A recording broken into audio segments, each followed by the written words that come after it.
estavam de fuga da escravidão.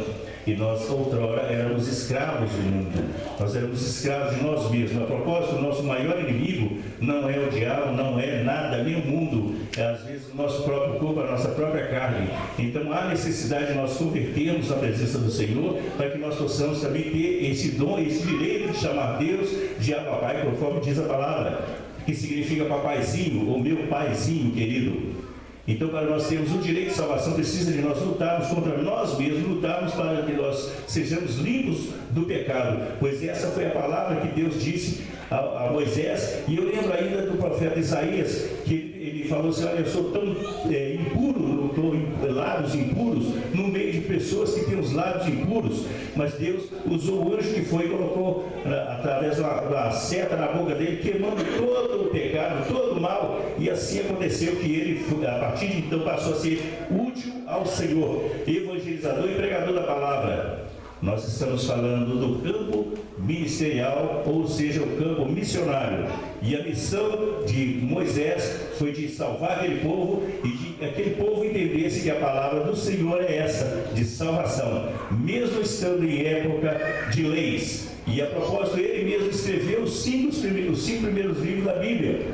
O Pentateuco foi Gênesis, Êxodo, Números, Levítico, Deuteronômio. Nós vemos que o Pentateuco, os primeiros 5 livros da Bíblia que ele escreveu, foi exatamente falando sobre as leis, onde na época pecava, morria, mas Deus ainda perdoava, e perdoou tantas pessoas, mesmo com tanto sacrifício. No meio do deserto acontecia que Deus fazia com que aparecia alimento para aquele povo. Deus providenciou água para aquele povo, além de proteger do sol e do frio. Deus fez tantas coisas, a saber que no deserto nada prospera. Nada prospera. Estivemos, meus irmãos, recentemente, aliás, voltamos recentemente de um campo missionário, e estamos fazendo um tratamento da minha esposa, né? E consequentemente eu também estou fazendo tratamento. Então, os irmãos entenderem como Moisés passou com tanta dificuldade no meio do deserto. E tantas lutas ele estava com esposa e filhos. Imagina quantas coisas aconteciam na vida dele. Deus viu que eu estava num campo missionário, uma vez num campo na cidade, outro tempo em outras. Eu já tive em igreja que os crentes moravam mais próximos, era 6 quilômetros. E lá não tem nada de sombra, nada de... É no meio do deserto onde as pessoas passavam para poder congregar. Andavam 6 quilômetros, outros andavam 16, 19 quilômetros a pé. Chegavam suados, descalços, não tinham sapato, chegavam para congregar. E os irmãos, eu tenho, pela misericórdia de Deus, sou aposentado, sou sargento da polícia, tenho um salário, graças a Deus, que dá para a gente alimentar. E era só eu e minha esposa que estavam no campo missionário, com as minhas filhas trabalhando aqui. Imagina só quão deserto era onde nós estávamos. Ninguém nos conhecia, que é a região do norte de Minas. Tem alguém do norte de Minas aqui? O norte de Minas, amém. Irmão de onde? Novo Cruzeiro. Novo Cruzeiro, glória a Deus. Os irmãos entenderem, o norte de Minas é a Somália do Brasil. Os irmãos estão entendendo o que eu estou dizendo, né? Então imagina a dificuldade que é viver no norte.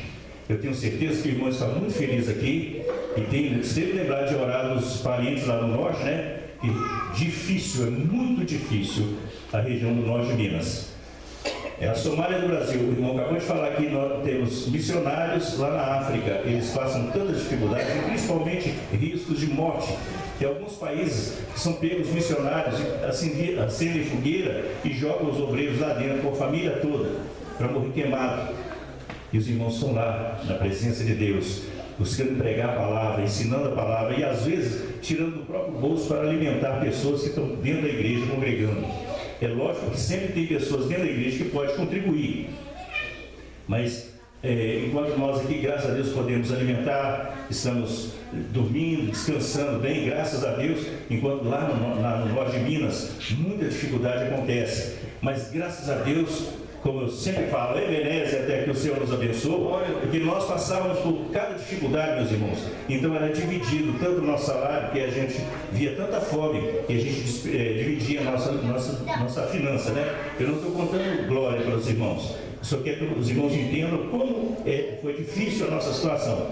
Nós ficamos 14 anos, já chegamos a passar dificuldade, inclusive falta do que comer. Mas graças a Deus, existem missionários que estão em todo o campo de Minas Gerais, porque a missão divide em 3 coisas: para aqueles que oram, para aqueles que foram e para aqueles que contribuem. Porque tem aquele que vai, aquele que ora para o que foi e aquele que contribuiu para aquele que foi. E às vezes está passando tanta dificuldade, mas de repente quando eu chegava lá em casa não tinha um grão de arroz para ter que fazer e nem gás. Então a gente sempre nas casinhas da roça, que a gente morava de aluguel, a gente tem que ser forte um pouco. Tem um fogão a lenha. E nesse fogão a lenha já tinha lenha. Tinha até fósforo que a gente ganhava na igreja. E quando chegava lá, quando a gente colher dízimo e oferta, a gente via lá moedinhas de 5 centavos, 10 centavos. Oh, que alegria, os irmãos contribuindo. E o dia que eu tive uma igreja tão cheia igual essa aqui, era para mim muita glória, muita honra. Muita honra. E olha aqui que Deus abençoou. Durante esse percurso nosso, muitos dos inimigos, ou seja, as pessoas adversas, faziam oração contra o povo de Deus, tentavam contra o povo de Deus. E infelizmente nos lugares onde eu fui, foi exatamente a região onde tinham mais centros espíritas, que eram inimigos dos crentes. Nós tivemos uma cidade chamada Cachoeira do Pajeú, a mais próxima, né? Cachoeira do Pajeú tinha 4 centros espíritas. E esses 4 centros espíritas eram Quimbanda e Umbanda, né? E aí tinha aqui, na entrada de cima da cidade, que é a principal que vinha de Pedra Azul, tinha um da Quimbanda, que era perto onde a gente morava. E esse povo odiava o pastorzinho preto que tinha na igreja lá. Eu nunca tinha visto pastor preto. Aí só para você fazer ideia. Nós, infelizmente, os irmãos sabem o que eu passei. E aí ficava aquele sussurro na cidade, então começaram a espalhar. Aí de repente nós começamos a fazer oração, porque lá na cidade não pode orar durante a noite. Então a gente escolheu um lugar